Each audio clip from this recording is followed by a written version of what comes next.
오늘 본문은 어린 양 예수께서 신랑이시요 또한 용사이심을 계시합니다. 저도 여러분도 익히 들었고 찬송으로도 많이 불렀는데요. 어린 양 예수님이 혼인잔치의 신랑이라는 그 주제로 말씀도 들었었고 또 찬양의 가사로도 고백했었습니다. 우리는 그분의 신부로 준비된다는 것도 그래서 낯선 이야기가 아닙니다. 또 이 잔치에 초대받는 것 자체가 복되어서 그 잔치의 기쁨과 즐거움을 우리가 누리게 되는 것이기도 합니다. 우선 이 계시는 성도에게 위로와 기쁨을 줍니다.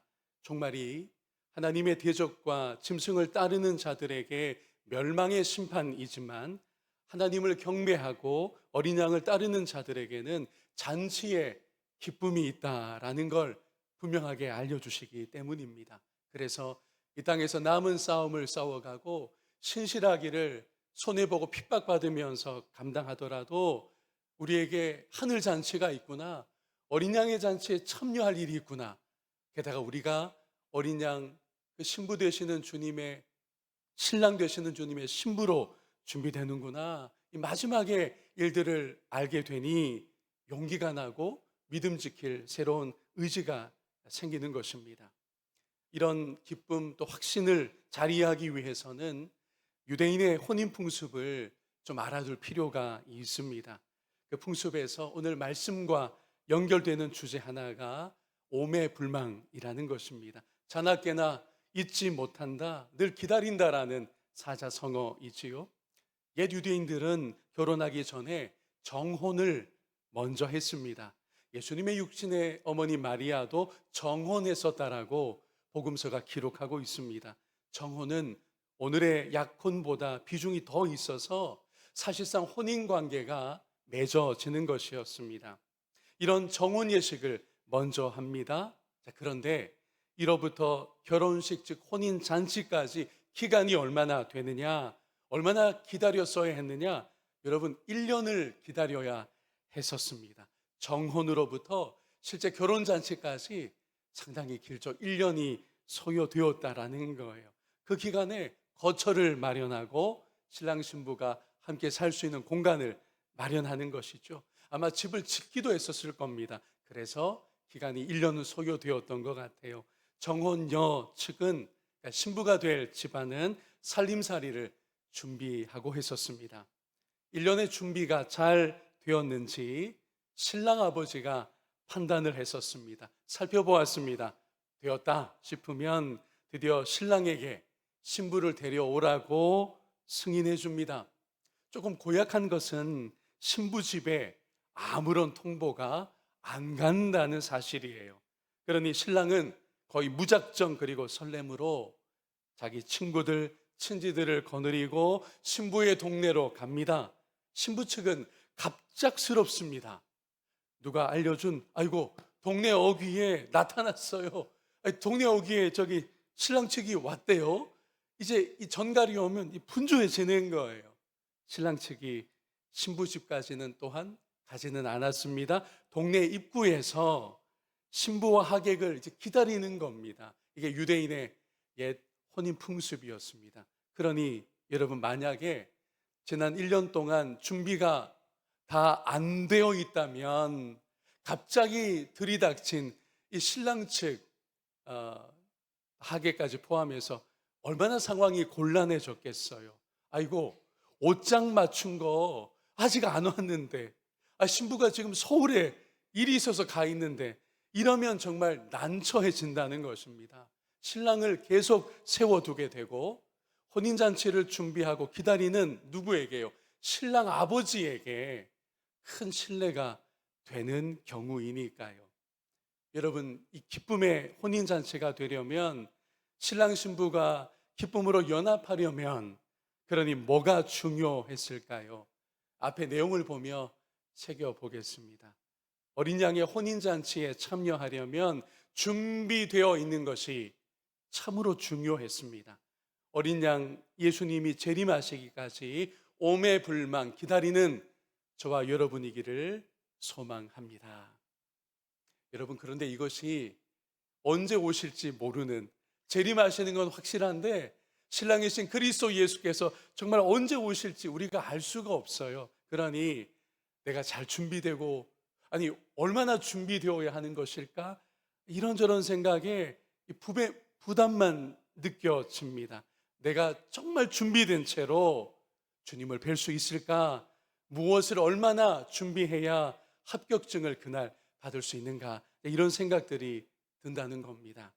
준비라는 것이 자칫 나의 의로움이 되는 것이냐 오해될 소지도 있는 것이고요. 원리는 이렇습니다. 함께 제가 정리한 걸 읽으면 좋을 것 같아요. 혼인은 연합이며 신랑이 주도합니다. 혼인잔치는 신랑의 아버지 곧 하나님이 준비하시는데 예복인 세마포 옷까지 챙기십니다. 그래서 여러분, 복음서에 나오는 이 혼인잔치 초대와 예복에 관한 비유의 말씀은요, 잔치를 준비한 임금이 예복까지 다 마련해 놓았다는 걸 전제하고 있는 거예요. 사실은 마을로 골목으로 막 가서 하객들이 원래 다 명단이 있었는데 그날 안 오니까 누구든 데리고 오라고 임금이 명령하잖아요. 내 아들의 이 혼인잔치가 얼마나 소중한 자리인데, 그래서 종들이 나가서 막 데리고 옵니다. 이 사람들이 예복 만들어 입을 시간이 있었나요? 예복 대여할 시간이 있었습니까? 급하게 왔어요. 그런데 임금이 뭐라고 반응합니까? 아니 너희들 초대받은 건 좋은데 왜 예복 입지 않고 있냐고. 그래서 불호령이 떨어지잖아요. 그 말씀, 그 사이의 간극을 우리가 이해하려면 그렇구나. 이 혼인잔치를 주최하는 측에서 무엇까지 준비한다고요? 예복까지, 세마포까지 다 준비한다는 것이 유대인의 혼인 풍습으로 전제가 되어 있는 것입니다. 그러니 여러분, 계시록 본문 8절을 우리가 보겠는데요. 그에게 빛나고 깨끗한 세마포 옷을 입도록 허락하셨으니 이 세마포 옷은 성도들의 옳은 행실이로다 하더라. 세마포 옷은요, 결국 예복인데 하나님의 영광의 광채가 묻어나는 그런 옷입니다. 그래서 이런 뜻을 갖고 있어요. 우리가 지어서 입는 옷이 아닙니다. 하나님이 허락하시고 하나님이 입혀주시는 옷이라는 게 중요해요. 특히 어린 양의 피로써 깨끗하고 빛나게 된 옷입니다. 무슨 의미가 여기 담겨 있죠? 신랑이신 예수의 은혜로 이 모든 것이, 이 준비가 이루어진다는 거예요. 같은 구절에 성도의 옳은 행실이라는 것도 신랑 되신 예수님의 은혜를 우리가 다만 받아 열매로 나타나는 것이다 라는 뜻으로 새겨져야 합니다. 결국은 어린 양 예수님과 교회의 완전한 연합을 어린 양의 혼인잔치가 말씀해 주고 있는데, 오늘의 교회, 이 땅의 교회는 아무리 둘러보아도, 우리 자신을 살펴보아도 부족함이 있습니다. 흠이 있어요. 간판을 내리는 교회들 없지 않습니다. 하지만 여전히 하나님은 이 땅의 교회를 사랑하십니다. 여전히 교회를 붙들어 주시려고 그분의 마음을 쏟고 계시다는 거죠. 그 일하심과 은혜에 우리도 신실함을 다만 지켜나갈 수 있기를 원합니다. 교회가 교회다워지는 것, 우리가 애쓰고 노력해야 되겠지만 하나님과 그의 아들 그리스도께서 이 부분을 해나가시고 있다는 거죠. 우리는 다만 거기에 참여하여 우리에게서 그 열매가 나타나도록 우리를 드릴 수 있기를 원합니다. 이제 혼인잔치 부분에서 10절 끝에 나오는 설명이 필요한 대목이 하나 남아 있습니다. 예수님의 증언은 예언의 영이다라고 하는 말씀인데요. 그 부분을 정리해 보겠습니다.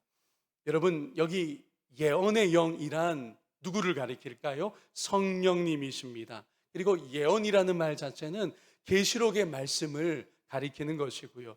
그래서 계시록은 성령의 감동으로 기록되었다는 걸 알려줍니다. 그 기록된 내용은 핵심이 예수를 증언하는 것입니다. 그래서 이 시간의 내용만 해도 예수님께서 어린 양이신데 예수님 그분은 교회의 신랑이시고 또한 강하고 거룩한 용사이십니다. 이렇게 예수님을 증언하고 있다는 게 중요해요. 계시록과 성경 66권 전부가 예언의 영이신 성령님에 의하여 그분의 감동 감화하심으로 기록되었는데 그 증언된 내용의 주인공이 누구냐라는 거예요. 그건 바로 예수 그리스도 어린 양 그분이신 겁니다. 이제 우리가 예수님이 용사이시다라는 것을 살펴보겠습니다. 예수님이 이제 어떤 면모로 우리 앞에 계시되는가 하면 백마를 타신 용사로 그려지고 있습니다. 백마는요 무슨 낭만적인 장면을 연출하라고 여기 동원된 게 아니에요. 그냥 멋있는 말 한 필, 전혀 그렇지 않습니다. 이 백마는 저를 따라서 해주실까요? 군마. 이 백마가요 군마입니다. 군마를 타신 분은 당연히 뭘 하시려고 하는 걸까요? 싸우려는 분입니다.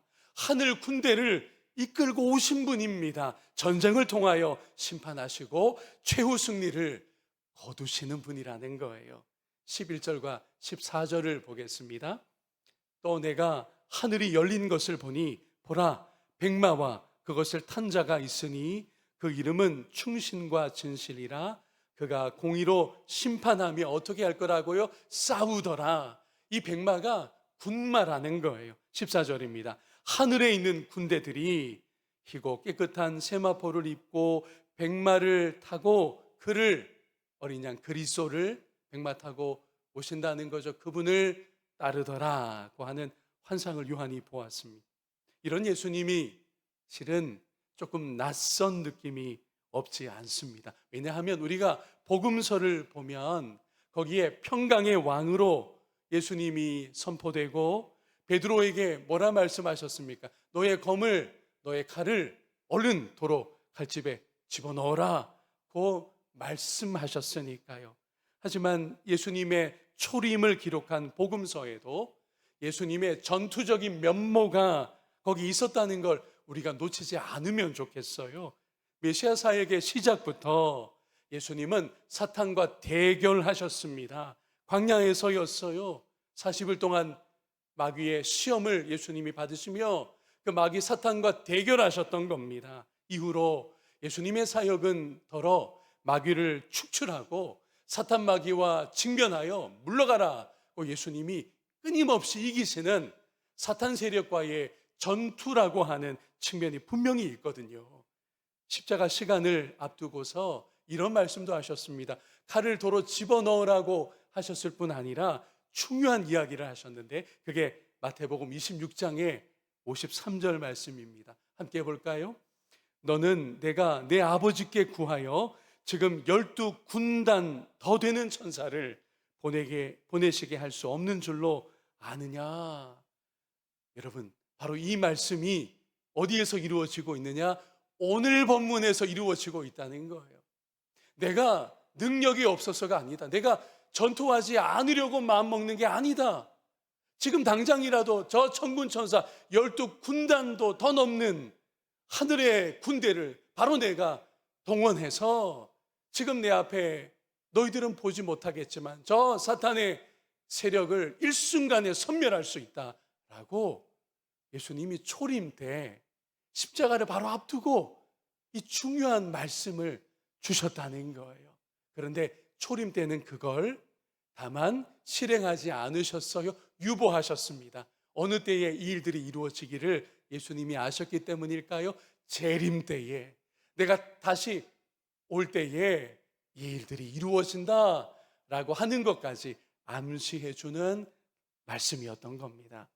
그러니 예수님의 초림 때라 할지라도 복음서라 할지라도 군사적인 표현들 예수님의 군대 지휘관다운 면모가 없었던 게 아니라는 것을 우리가 마음에 새길 수 있기를 원합니다. 하늘의 군대 곧 천군과 천사를 동원하실 수 있기에 아무런 부족함이 없는 분이라는 거죠. 이 모든 건 메시아 예수 우리 주님의 사명이 무엇인지를 우리로 재발견하게 하십니다. 우리 앞에 내용을 좀 함께 볼까요? 예수님의 그 사명은요, 사탄과 그 하수인들을 대결하여 무찌르는 것입니다. 창세기 3장을 보면 그 옛적부터, 그 처음부터 메시아가 옛뱀, 즉 사탄과 대결하여 그 머리를 부수는 분으로 선포되어 있어요. 창세기 3장 15절에 나오잖아요. 이 영적 전쟁에 예수님은 성도들을, 저와 여러분을 참전케 하시고 최후 승리에 참여케 하십니다. 우리 밑에 있는 두 줄은 함께 읽을까요? 메시아 예수님의 구원은 사탄과 원수들을 영원히 패배시킴으로써 완성됩니다. 우리가 구원을 매우 중요시해서 우리 신앙의 언어 중에요, 찬양으로 고백하는 가사 중에도 구원이란 단어가 얼마나 많이 쓰이는지 몰라요. 그런데 구원이란 감격적인 그리스도의 사랑만을 나타내는 것 아닙니다. 나를 위한 구원만도 아닌 것이고요. 그럼 어떤 것이냐? 온 땅을 미혹하고 참소하는 사탄의 세력을 멸하셔야 구원의 역사가 완성된다고 하는 이 구원의 긴 또 넓은 지평이 우리 안에 기억될 수 있으면 좋겠어요. 요한계시록은 그런 지평이 있다, 그런 넓은 구원의 이야기가 있다는 걸 우리에게 보여주고 있지 않습니까? 사탄 곧 용과 그의 짐승들을 격파하셔야 우리에게 임한 구원이 영광스럽게 완결되는 것입니다. 오늘 본문이 이와 같은 구원의 측면을 잘 보여주고 있는 거예요. 그래서 여러분, 앞에 내용이 그림과 함께 잘 우리로 보게 하는데요, 예수님의 초림은 온유와 겸손으로 무엇을 타신 예수님을 대표적인 이미지로 내세웠습니까? 나귀를 타신 예수님을 대표적으로 상징했어요. 그러나 예수님이 다시 오실 때는 검과 철장으로 백마 타신 예수님이 대표적인 이미지가 될 줄로 믿습니다. 예수께서 백마를 타신다는 건 하늘 군대의 최고 지휘관이라는 이미지입니다. 그분은 입에 검을, 손에 철장은요 쇠막대기입니다. 이걸 들고 또 입에서는 검이 나오는 그런 면모로 나타나실 겁니다. 발로는요, 오늘 본문에 있었어요, 진노의 포도주 틀을 밟으시는 분으로 사탄과 그 하수인들, 하나님을 대적하고 하나님의 백성을 피눈물 나게 만들었던, 실제로 피 흘리도록 핍박했던 그 모든 세력을 향하여 여호와 하나님과 그의 아들 그리스도께서 정의를 반드시 세우실 것입니다. 15절 말씀을 함께 봅니다. 그의 입에서 예리한 검이 나오니 그것으로 만국을 치겠고 친히 그들을 철장으로 다스리며 또 친히 하나님 곧 전능하신 이의 맹렬한 진노의 포도주 틀을 밟겠고, 이 모두가 예수님의 강력한 심판자 되심을, 하늘 군대의 지휘관 되심을 우리에게 가리켜 보이고 있습니다. 이런 권세와 능력을 두고 오늘 본문에 보니 많은 왕관을 어린 양께서 쓰셨다라고 표현합니다. 또한 우리가 감히 다 할 수 없는 초월자이심을 강조하고 있는데, 예수님의 4가지 이름이 오늘 본문에 나와요. 그 중에 한 가지 이름이 12절과 같이 설명되고 있습니다. 함께 12절을 봅니다. 그 눈은 불꽃 같고 그 머리에는 많은 관들이 있고 또 이름 쓴 것 하나가 있으니 자기밖에 아는 자가 없고 라고 말씀합니다. 앞서 충신이고 또 진실이다, 이것도 예수님의 4가지 이름 중에 오늘 본문 안에 나오는 한 가지였는데, 또 하나의 설명이 이거예요. 이름이 있는데 그걸 다른 모든 피조물은 알 수 없고 오직 어린 양 그리스도만이 아신다라고 합니다. 우리가요, 나귀 타신 예수님이 친숙하다 보니 군대 지휘관 예수님은 입에서 검이 나오고, 베드로에게 검 집어넣으라고 하셨는데 입에서 검이 나오죠. 우리 앞선 본문들에서는 예수님이 손에 낫도 들고 계셨잖아요. 철장을 흔드시며 이 악한 세상을 다스리실 분으로 오늘 계시되고 있고요. 이외에도 우리가 낯설고 충분히 모르는 예수님의 면모가 많이 있다는 것을 방금 12절 말씀이 들려주는 것입니다. 그래서 예수님의 이름을 누구만 아신다고요? 예수님만 아신다 라는 표현이 나온 겁니다. 예수님은 성부 하나님과 함께 창조주이십니다. 피조물인 우리가, 피조물에 불과한 저와 여러분이 어린 양 예수 그리스도를 다 알겠다, 많이 알고 있다, 턱도 없는 얘기예요. 우리는 조금만 알고 있을 뿐입니다. 감히 피조물이 창조에 참여하신 곧 창조주신 그리스도를 얼마나 알 수 있겠습니까? 또한 예수님은 신성으로 충만하십니다. 그러나 우리는 무엇밖에 없지요? 인성만 가진 자들이에요. 그러니 어린 양 그리스도를 감히 다 알 수 있다, 이것은 교만일 수밖에 없는 것입니다. 그러니 우리는 다만 예수를 증언하시는 성령의 조명을 힘입어 예수님을 평생 겸손히 알아가는, 그리고 그분을 끝까지 따르는 신실한 신부이기를 주의 이름으로 축원합니다. 우리가 백마 외에 또 주목할 것이 있어요. 그것은 피 묻은 예수님의 옷입니다. 13절 말씀에 나와 있어요. 또 그가 피 뿌린 옷을 입었는데 그 이름은 하나님의 말씀이라 칭하더라고 합니다. 제가 여러분에게 이렇게 여쭤볼게요. 요 함정이 있습니다. 누구의 피일까요? 예수님 어린 양이시잖아요. 예수님의 피가 우선 떠오르지만 본문 상황에서는 다릅니다. 이 피는요, 원수들의 피입니다. 종말의 심판을 위하여 마지막 싸움을 싸우시려고 재림하시는 예수님, 용사이신 예수님이기 때문에 이 본문 13절에서 피 묻은 옷이었다라고 요한이 본 것은 예수님 자신의 십자가에서 피가 아니에요. 이제 예수님 앞에 무릎 꿇고 영원히 멸망될 그 원수들의 피인 것입니다. 예수님께서 종말의 심판을 위하여 재림하시는구나 라는 걸 우리에게 확인시켜주는 내용이에요. 모든 원수를 무찌르고 정복하시기에 원수들의 피가 예수님에게 묻어난 모습입니다. 바로 개선 지휘관의 면모요, 영광의 승리자로 나타나신 거예요. 이 재림 때는요, 예수님 스스로 흘리신 그 피가 묻어 있기보다 원수들을 이제 제압하신, 원수들을 다 무찌르신 그런 영광의 승리자로 나타나실 것이기에 저 원수들의 피가 예수님에게 묻게 될 것입니다. 사탄은 물론이고 사탄이 조종하는 짐승과 거짓 선지자들이 오늘 본문에도 나와 있지만 결국 불못에 던져질 것입니다. 여기까지의 흐름을 우리가 잘 정리해야 될 것 같아요. 오늘도 아주 스펙타클한 말씀으로 우리가 만났는데 함께 읽으면서 잘 정리할 수 있을 것 같습니다. 십자가 대속을 이루려고 유보하신 천군 천사를 이끌어 마지막 날에 오신다. 예수님이 어린 양이 그러하시다는 거죠. 오셔서 원수 사탄 마귀를 치시고 패배시키신다. 짐승과 거짓 선지자를 포박하여 불못에 던지실 것입니다. 그리고 마지막 내용이 이 심판의 다른 면모, 저와 여러분이 기뻐해야 될 이유를 담고 있어요. 어린 양을 따르는 성도와 교회는 어디에 참여할까요? 우리는 다 혼인잔치에 참여하고 있을 것입니다. 할렐루야. 말씀을 요약하고 되새김질하겠습니다.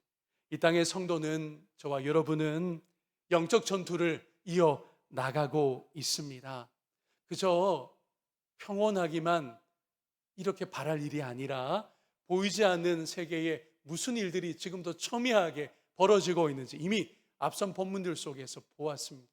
사탄 마귀가 아주 목숨을 부지하고 짐승을 내세워서 거짓 선지자들을 역동해서 준동해서 그들로 하여금 여전히 미혹하고 여전히 거짓된 길로, 악한 길로, 사탄을 숭배하고 따르는 길로 그렇게 역사하고 있잖아요. 우리에게 남은 싸움이 있다는 것을 오늘 말씀 속에서 분명히 보았습니다. 감사한 것은, 확신을 주는 것은 어린 양 그리스도께서 이미 이기신 자라는 거고요, 그분의 승리에 우리도 함께 참여하게 된다는 것입니다. 저와 여러분의 영적 전투는요, 이긴 싸움입니다. 이겨놓고 싸우는 거예요. 그러니 주눅들지 맙시다. 뒤로 뒷걸음질 치지 말자고요. 이 싸움 앞에 늘 담대하게 선포하며 마귀 사탄을 축출하는 저와 여러분이 되는 줄로 믿습니다. 또한 우리는 어린 양의 신부와 같습니다. 부담도 되긴 해요. 어떻게 그 자격과 그 준비를 내가 항상 갖추고 있을까? 잔치를 여시는 하나님이 우리를 온전히 준비시켜 주십니다. 그리고 우리 자신의 자격이 아니라 신랑이신 예수님의 결국 공로와 은혜로서 우리가 그 잔치에 들어가게 될 것입니다. 그러니 늘 주님 앞에 이런 은혜를 힘입은 자입니다. 이미 우리의 마지막에 영광스러운 잔치가 예비되어 있기에 다만 그 앞에 제가 옥고름을 이렇게 잘 여미듯이 신발끈을 늘 잘 묶고 있듯이 신앙의 기본기를 지켜갈 수 있도록 깨어 있도록 도와주십시오. 신앙의 기본기가 중요합니다. 그렇게만 하면 돼요. 그래서 어린 양의 혼인잔치에 신랑이신 예수님의 신부로서 우리가 높임받고 그분과 온전한 연합, 영원한 연합, 영광스러운 연합에 우리가 참여할 것입니다. 그런 은혜와 그런 마지막 때의 비전이 우리에게 용기와 소망이 되기를 주의 이름으로 축원합니다.